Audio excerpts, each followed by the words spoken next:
Welcome back, everyone. We're diving into the world of John Maynard Keynes today, but not the Keynes you might expect. Oh, really? How so? Well, instead of focusing on the economics theories that made him famous, we're uh, we're exploring a different side of him.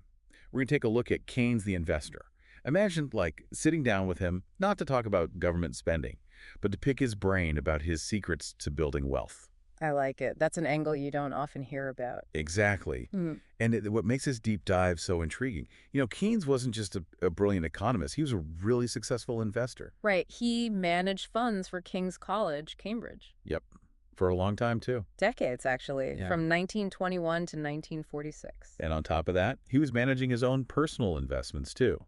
Yeah, so he was managing money in two very different worlds, which is honestly pretty fascinating when you think about it. You know what? That's a great point.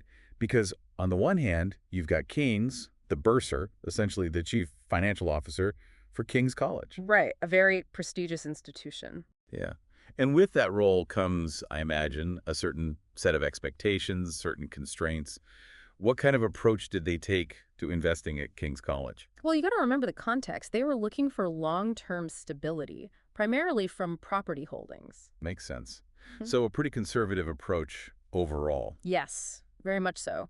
They were focused on preserving capital and generating consistent income, Got it. But then you've got Keynes managing his own personal investments. where he had a lot more freedom to explore, let's say, different strategies. Right. And that's where things get interesting because from what I've read, Keynes was initially drawn to speculation, especially in commodities. He was intrigued by that potential for, quick profits that came with trying to predict market movements. Yeah, like many investors, I suppose he was initially attracted to the excitement and potential for those, well, quick wins. But was he successful? Well, let's just say that, like many who try to time the market, he had some mixed results. I bet those early experiences shaped his investment philosophy later on. They definitely played a role, yeah. But before we jump into that evolution, let's talk about the other institution Keynes was involved with, Mutual Life, an insurance company. Okay, yeah. That's got to be a very different environment from King's College. Oh, yeah, totally different. At Mutual Life, he had more flexibility. He could aim for higher returns, and that meant he could take on more risk and experiment a bit more. So is this where we start to see that shift in his thinking, moving away from speculation towards a more long-term approach, maybe something more like value investing? Yeah, you're starting to see the seeds of that transition being planted. It was really driven by a few things: his evolving understanding of financial markets, what he was observing with economic cycles, and I'm sure some hard-earned lessons from those early speculation days. So it sounds like Keynes was constantly refining his strategies based on, what he was learning along the way. Absolutely. He was always adapting and evolving, always trying to improve his approach. Makes sense for a brilliant mind like his, but what exactly drew him to value investing? Well, with his deep understanding of economics, he started to recognize the potential of identifying undervalued companies. Companies with strong fundamentals that maybe the market was overlooking. Exactly. He believed that by carefully analyzing a company's financials, their management team, their long-term prospects, that he could uncover these hidden gems that would outperform the market over time. So instead of just chasing quick gains, he was looking for companies with real intrinsic value. Right. And this is where it gets really interesting because there are some really interesting parallels between Keynes' approach and that of another legendary investor, Warren Buffett. Oh, wow, that's a great comparison. Both of them really emphasized fundamental analysis and that long-term investing mindset. But are there differences in their approach, too? Yeah, there are some really key differences, and exploring those differences is going to give us some really valuable insights, I think. So one of the biggest things that jumps out when you study Keynes' journey, and really any long-term investor's experience, is the importance of patience. Yeah, patience. It's tempting to think you can time the market perfectly, but that rarely works out right. Right, it's so hard to get it right consistently. Keynes learned that the hard way, especially in his early days. Trying to predict those short-term swings is tough. So put down the crystal ball and play the long game. Yeah. Got it. What else? What else did Keynes teach us? Well, another key principle is really thorough research and analysis. That was central to his success. He really believed in deeply understanding the businesses he invested in and not just looking at the surface numbers. Which makes sense, right? This is the guy who wrote The General Theory of Employment, Interest, and Money. He was all about digging deep. Exactly. And it leads us to another principle: contrarian thinking.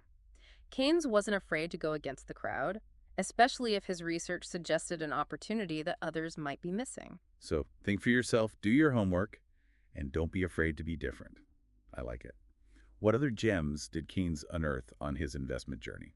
Okay, so even though he really embraced equities, he also understood the importance of diversification. Don't put all your eggs in one basket. Exactly. He knew not to concentrate his investments too heavily in any one area. He wanted to spread his risk, so he diversified across different sectors and even geographies. Reminds me of his role at King's College. Didn't he have a significant portion of their portfolio allocated to non-UK equities? Yep, he did. At one point in the mid-1930s, it reached as high as 75%. Wow. So even a master investor like Keynes knew the importance of spreading risk. And it's interesting, we're talking about all these principles, and it really strikes me how many parallels there are between Keynes' investment philosophy and Warren Buffett's. Oh, absolutely. They both emphasize long-term thinking, doing your research, even that contrarianism we were just talking about. But, remember, Keynes was perhaps a bit more adaptable in his approach than Buffett. Right. Buffett is famously known for his, strict buy and hold strategy. So how is Keynes different? Well, Keynes recognized that market sentiment, the psychology of the market, could sometimes create these short-term opportunities, and he wasn't afraid to capitalize on those if his analysis supported it. So he was a value investor at heart, but he was also open to being opportunistic when the situation called for it. That's fascinating. Yeah, and it speaks to his deep understanding of the complexities of the market. He knew that markets aren't always perfectly rational.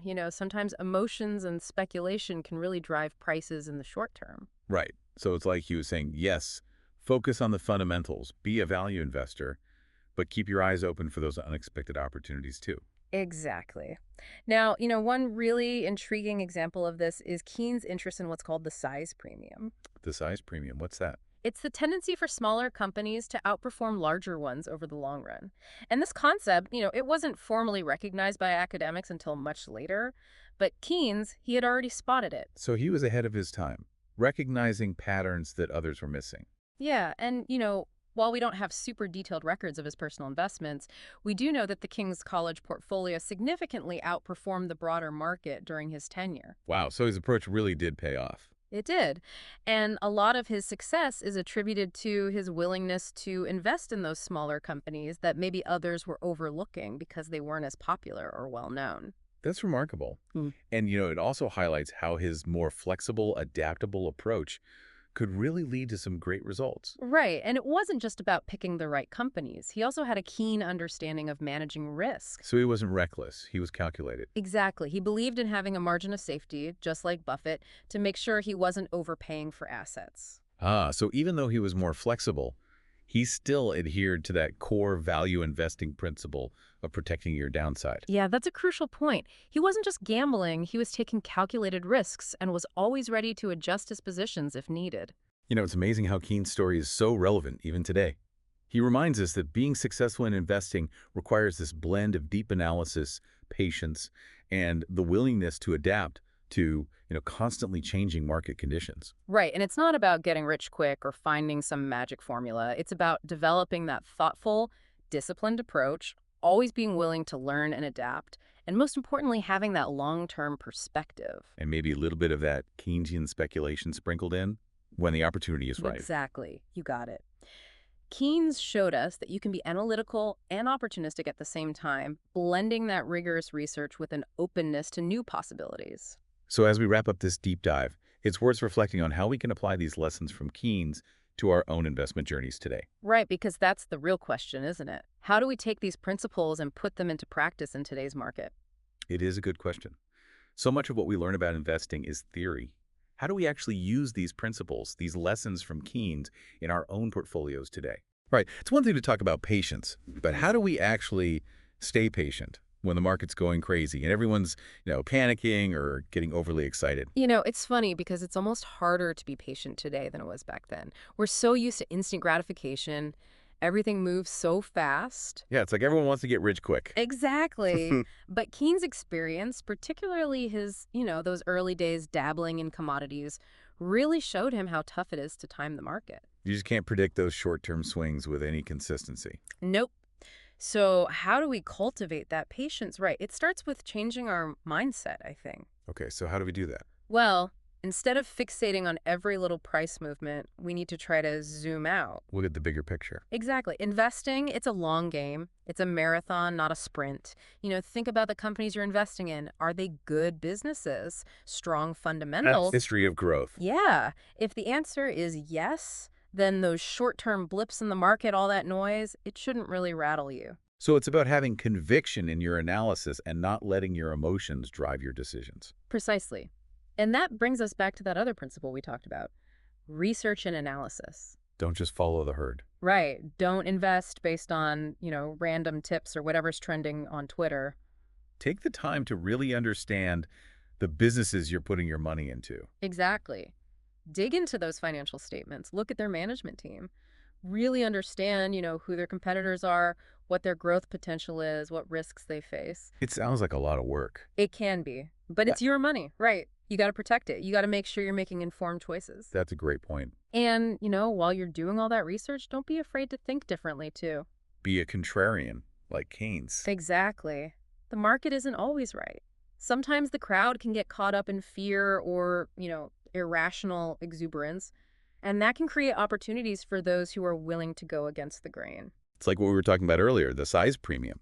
Keynes was willing to invest in those smaller companies, even though they weren't the popular picks. Right, and it paid off for him. So don't be afraid to think for yourself, do your own research, and consider those less traveled paths. And of course, spread the risk, right? Diversify. Always. That's a fundamental principle of investing. You don't want to put all your eggs in one basket. So, as we wrap up today's deep dive into the world of John Maynard Keynes, the investor, I think it's safe to say we've uncovered some pretty valuable insight. Oh, absolutely. Patience, research, contrarian thinking, diversification, these are all timeless principles, really. They're as relevant today as they were back in Keynes' time. Yeah. Yeah. I think the key takeaway here is that successful investing, it's not about finding some secret formula or getting rich quick. It's about a thoughtful, disciplined approach. Exactly. It's about being willing to learn and adapt and always, always keeping that long-term perspective in mind. And maybe, just maybe, embracing a little bit of that Keynesian speculation when the opportunity presents itself. Right. Because remember, he showed us that it's possible to be both analytical and opportunistic, to blend that deep research with, that openness to new possibilities. So as you go about your investing journey, remember what we learned today from the extraordinary life and investment approach of John Maynard Keynes. Maybe, just maybe, his insights can guide you towards a more successful and fulfilling investment experience.